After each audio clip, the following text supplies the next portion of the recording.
ಎಲ್ಲರಿಗೂ ನಮಸ್ಕಾರ ಸ್ನೇಹಿತರೆ. ಪ್ಯಾನ್ ಕಾರ್ಡ್ ಇದ್ದವರಿಗೆ ಕೇಂದ್ರದ ಆದಾಯ ತೆರಿಗೆ ಇಲಾಖೆಯಿಂದ ಹೊಸ ರೂಲ್ಸ್ ಜಾರಿ. ಪ್ಯಾನ್ ಕಾರ್ಡ್ ಇದ್ದವರು ತಪ್ಪದೇ ನೋಡಿ.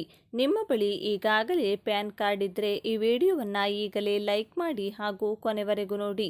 ಭಾರತದಾದ್ಯಂತ ಎಲ್ಲ ಅಭ್ಯರ್ಥಿಗಳು ಕೂಡ ಪ್ಯಾನ್ ಕಾರ್ಡ್ ಹಾಗೂ ಆಧಾರ್ ಕಾರ್ಡ್ಗಳನ್ನು ಕೂಡ ಹೊಂದಿರುತ್ತಾರೆ. ಅಂತಹ ಅಭ್ಯರ್ಥಿಗಳು ಕೂಡ ಪ್ಯಾನ್ ಕಾರ್ಡ್ಗಳನ್ನು ಕೂಡ ಕಡ್ಡಾಯವಾಗಿಯೇ ಹೊಂದಿರುತ್ತಾರೆ. ಕೆಲವೊಮ್ಮೆ ಬ್ಯಾಂಕ್ ಕೆಲಸಗಳಿಗೂ ಕೂಡ ಪ್ಯಾನ್ ಕಾರ್ಡ್ ಹಾಗೂ ಆಧಾರ್ ಕಾರ್ಡ್ ಬೇಕಾಗುತ್ತದೆ. ಈ ಎರಡು ದಾಖಲಾತಿಗಳಿದ್ದರೆ ಮಾತ್ರ ಸರ್ಕಾರದ ಪ್ರಯೋಜನಗಳು ಕೂಡ ಸಿಗುತ್ತವೆ. ಪ್ರಯೋಜನಗಳು ಇನ್ಮುಂದೆ ಕೂಡ ಸಿಗಬೇಕು ಅಂದರೆ ನೀವು ಕಡ್ಡಾಯವಾಗಿ ಪ್ಯಾನ್ ಕಾರ್ಡ್ಗಳನ್ನು ಆಧಾರ್ ಕಾರ್ಡ್ಗಳೊಂದಿಗೆ ಲಿಂಕ್ ಮಾಡಿಸಲೇಬೇಕು. ಆಧಾರ್ನೊಂದಿಗೆ ಪ್ಯಾನ್ ಲಿಂಕ್ ಮಾಡದಿದ್ದರೆ TDS ಕಡಿತವಾಗುತ್ತದೆ. ಎಚ್ಚರ.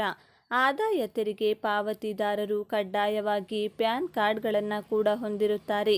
ಅಂಥವರಿಗೆ ಇದು ಮಹತ್ವದ ಸುದ್ದಿಯನ್ನು ಕೇಂದ್ರ ಸರ್ಕಾರ ನೀಡಿದೆ. ಎಲ್ಲ ಅಭ್ಯರ್ಥಿಗಳು ಕೂಡ ಪ್ಯಾನ್ ಕಾರ್ಡ್ಗಳಿಗೆ ಆಧಾರ್ ಕಾರ್ಡ್ಗಳನ್ನು ಕೂಡ ಲಿಂಕ್ ಮಾಡಬೇಕಾಗುತ್ತದೆ.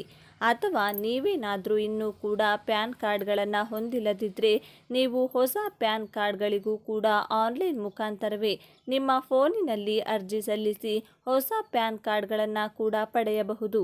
ಆದಾಯ ಇಲಾಖೆಯ ಹೊಸ ನಿಯಮ ಹೊಸ ಪ್ಯಾನ್ ಕಾರ್ಡುದಾರರಿಗೆ ಅನ್ವಯವಾಗುವುದಿಲ್ಲ.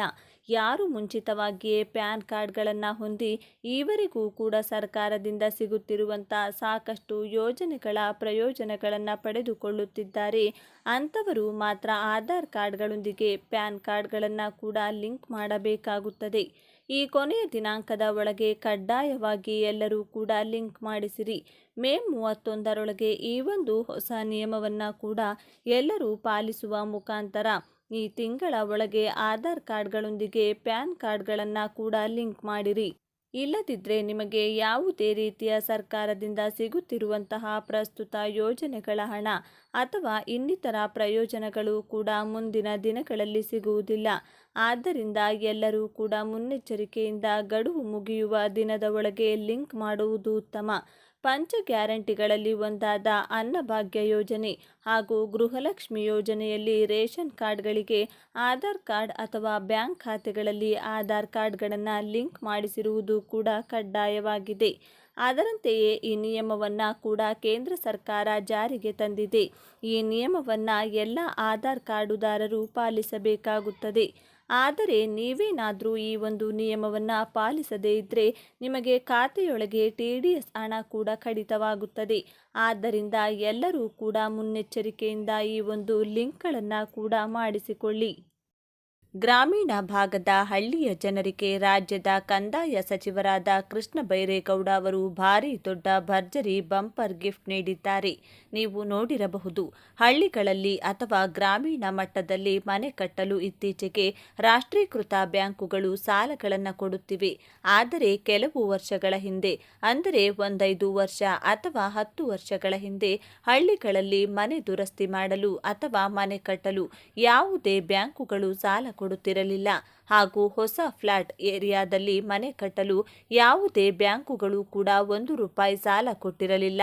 ಆದರೆ ಇತ್ತೀಚಿನ 2 ವರ್ಷಗಳಿಂದ ಆಯಿತು ರಾಷ್ಟ್ರೀಕೃತ ಬ್ಯಾಂಕುಗಳು ಹಾಗೂ ಪ್ರೈವೇಟ್ ಬ್ಯಾಂಕುಗಳು ಅಂದರೆ ICICI, HDFC ಸೇರಿದಂತೆ ಇತರ ಪ್ರೈವೇಟ್ ಸೆಕ್ಟರ್ ಬ್ಯಾಂಕುಗಳು ಗ್ರಾಮಗಳಲ್ಲಿ ಮನೆ ನಿರ್ಮಾಣ ಮಾಡಿಕೊಳ್ಳಲು 20 ಲಕ್ಷ, 25 ಲಕ್ಷ, 30 ಲಕ್ಷಗಳವರೆಗೆ ಅಥವಾ ಇದಕ್ಕೂ ಇನ್ನೂ ಹೆಚ್ಚು ಬ್ಯಾಂಕುಗಳಿಂದ ಲೋನ್ ನೀಡಲಾಗುತ್ತಿದೆ.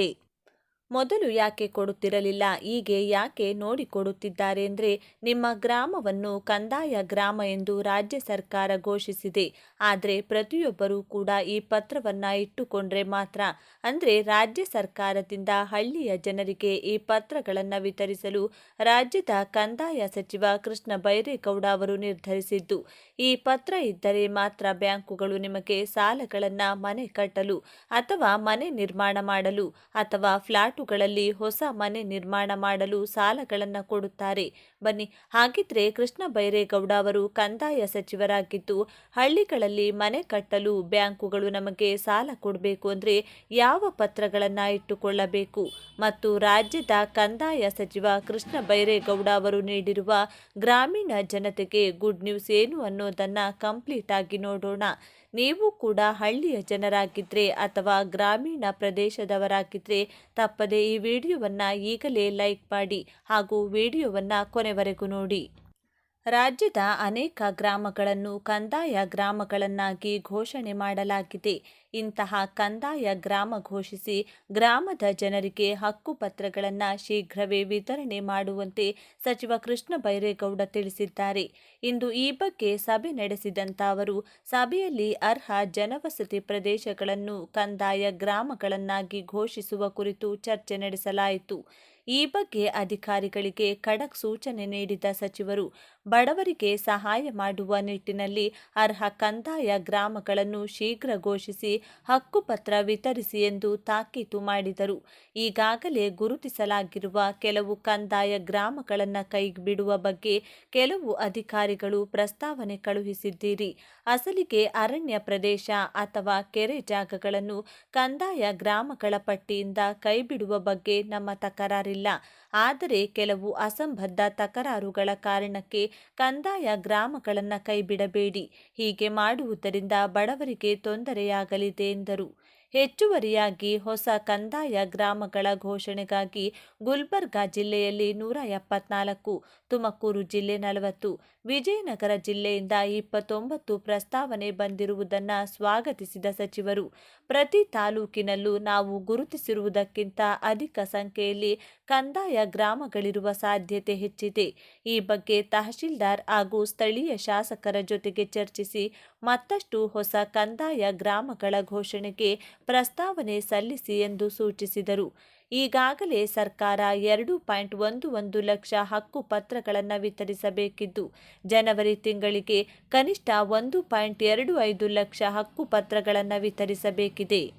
ಗ್ರಾಮೀಣ ಪ್ರದೇಶದಲ್ಲಿ ಮನೆ ಕಟ್ಟಲು ರಾಷ್ಟ್ರೀಕೃತ ಬ್ಯಾಂಕ್ ಮತ್ತು ಪ್ರೈವೇಟ್ ಬ್ಯಾಂಕುಗಳು ಸಾಲ ಕೊಡುತ್ತಿರುವುದು ಏಕೆಂದರೆ ನಿಮ್ಮ ಮನೆಗಳು ಇಲ್ಲಿಯವರೆಗೂ ಸರ್ವೆ ನಂಬರ್ಗಳಲ್ಲಿ ಇರ್ತಾ ಇದ್ವು, ಅಂದರೆ ಕೃಷಿ ಜಮೀನು ಎಂದು ಪರಿಗಣಿಸಲಾಗಿತ್ತು. ಆದರೆ ರಾಜ್ಯದ ಕಂದಾಯ ಸಚಿವರು ಎಲ್ಲ ತಹಶೀಲ್ದಾರುಗಳಿಗೆ ನಿರ್ದೇಶನವನ್ನು ನೀಡುವುದರ ಮೂಲಕ ಗ್ರಾಮಗಳನ್ನು ಕಂದಾಯ ಗ್ರಾಮಗಳನ್ನಾಗಿ ಪರಿವರ್ತಿಸಲು ಆದೇಶ ನೀಡಲಾಗಿದೆ. ಆದ ಕಾರಣ ನಿಮ್ಮ ಮನೆಗಳು ಎಲ್ಲ ಈಗ ಎನ್ಎ ಆಗಿವೆ, ಅಂದರೆ ಕೃಷಿ ರಹಿತ ಭೂಮಿಯಾಗಿ ಆಸ್ತಿ ಸಂಖ್ಯೆಯನ್ನು ಹೊಂದಿವೆ, ಅಂದರೆ ಪ್ರಾಪರ್ಟಿ ಐಡಿ ಹೊಂದಿವೆ.